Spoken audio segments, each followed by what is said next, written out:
Welcome back to AI.Code.Cast, where we just love to dig into those tricky coding problems that'll help you nail those technical interviews. Yeah. And today we're going deep on a real classic problem, squaring a sorted array. Nice. So you've got this sorted array of integers, and the goal is you got to return a new array that's got the squares of all those integers, but it still has to be in sorted order. Sounds pretty straightforward. Deceptively simple, right? It really does, but, there's a lot more going on under the hood. I think I'm sensing an opportunity for optimization. Absolutely. What's wrong with just squaring every number and then sorting the whole thing? Well, the biggest issue is efficiency. You see, when you square everything first, you're kind of missing out on the fact that your input is already nicely sorted.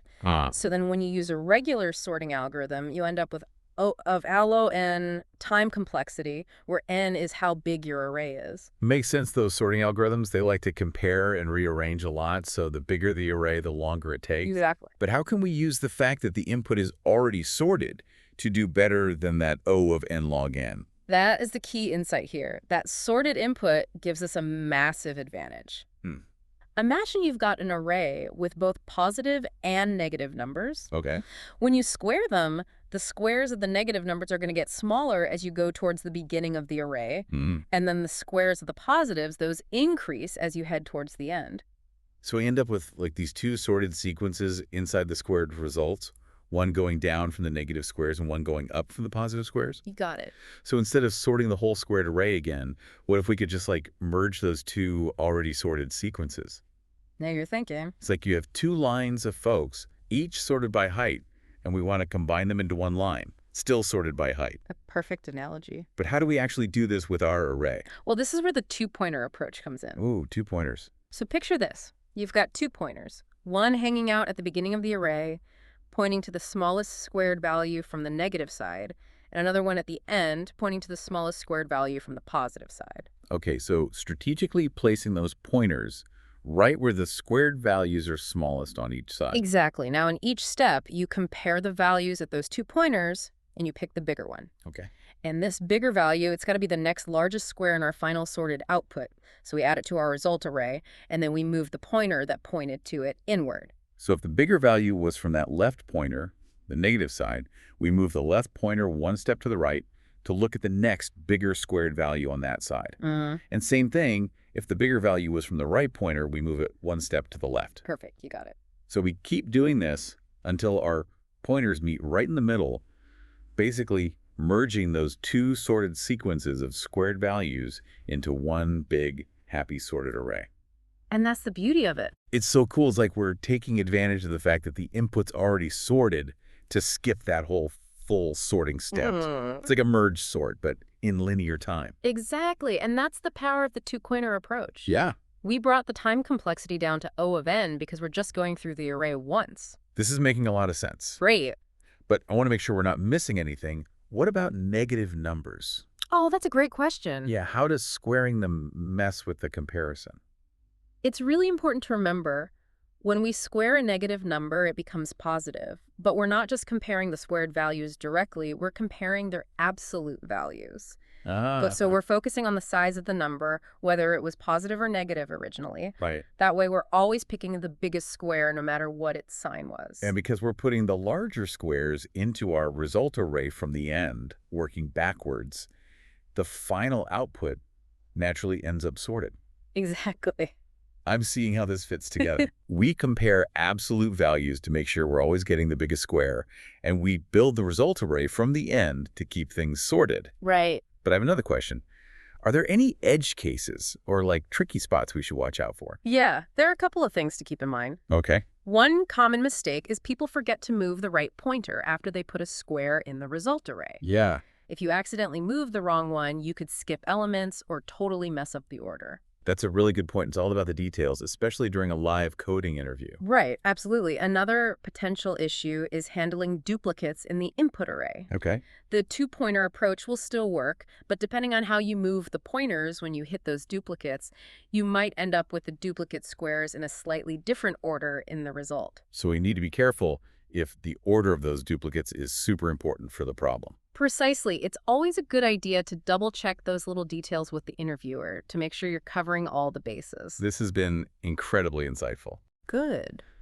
We've covered a lot of ground with this two-pointer approach. Yeah. It's looking like a really slick solution. It is. But are there other ways to solve this problem? Maybe using different data structures? Oh, there definitely are. In fact, in our next segment, we're going to explore a different approach that uses a Deque, that's a double-ended queue, to manage the elements we're comparing. Ooh, intriguing. I can't wait to see how that works. Okay. Welcome back to AI.Code.Cast. We've been looking at how to efficiently square a sorted array. Yeah. And we just went deep on the two-pointer approach. Right. Now, you promised we'd talk about another cool method that uses something called a Deque.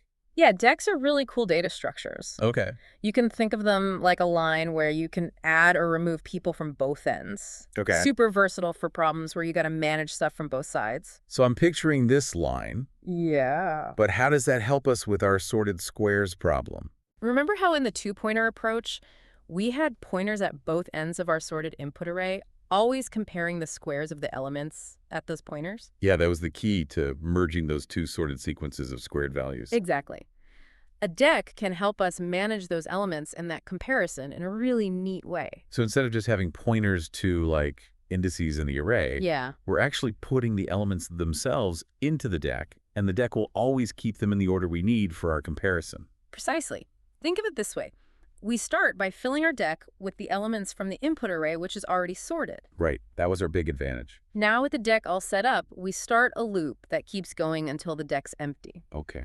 In each step, we peek at both ends of the Deque, the front and the back, to compare the squares of those elements. So it's kind of like the two-pointer approach where we're always focused on the edges of the unsquared data. Exactly.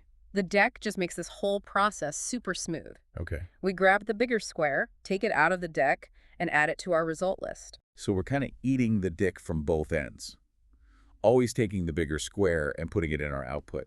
And since we're adding them in descending order, our final result list will automatically be sorted.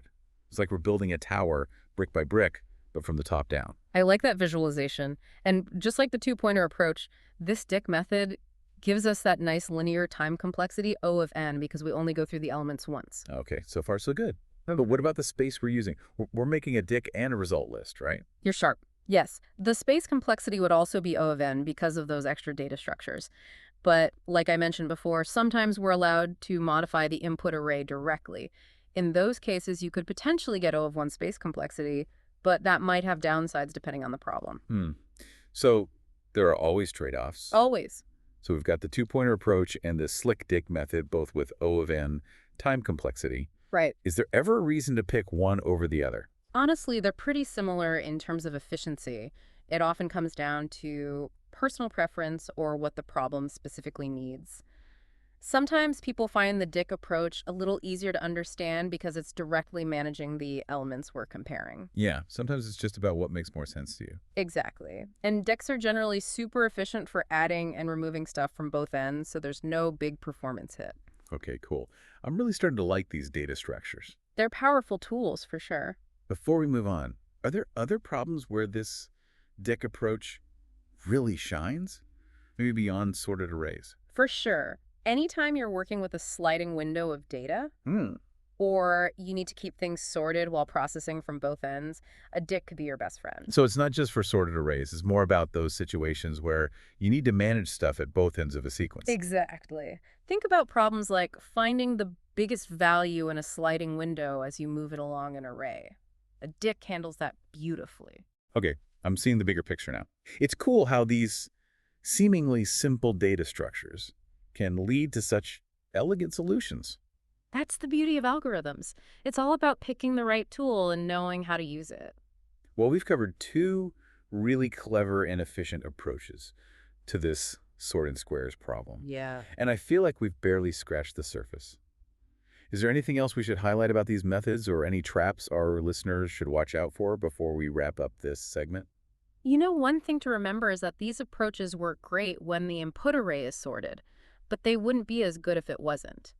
You might need a whole different plan, maybe even sorting the array before using these techniques. Right. It all comes back to knowing when to use which algorithm. Exactly. Having the right tool depends on understanding what the problem needs. Great advice. I think we've given our listeners a lot to think about with these two approaches. But guess what? There's one more cool method we want to explore, and it uses a less common sorting algorithm called Radix Sort. We'll dive into that in our final segment, so stick around.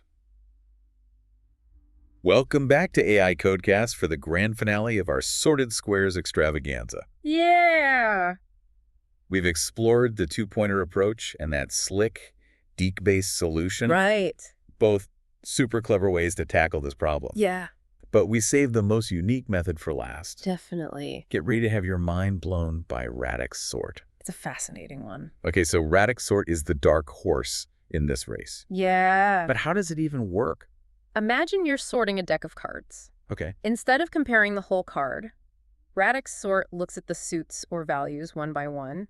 It breaks things down into smaller, easier pieces. Okay. In our case, it treats numbers like a string of digits and sorts them digit by digit. Okay. Starting from the least significant digit and moving towards the most significant. So instead of comparing those whole squared numbers, we're sorting them based on their individual digits. Yeah. That sounds crazy. It might sound a little weird, but it's super efficient. Okay. Radix Sort uses a helper algorithm called counting sort for each pass. Okay. Counting sort is really fast when you're sorting numbers in a small range, like from 0 to 9. Okay, so in the first pass, we sort all the squared numbers by their units digit. Right. Then the next pass, we sort them by their tens digit and so on until we've looked at all the digits. You got it.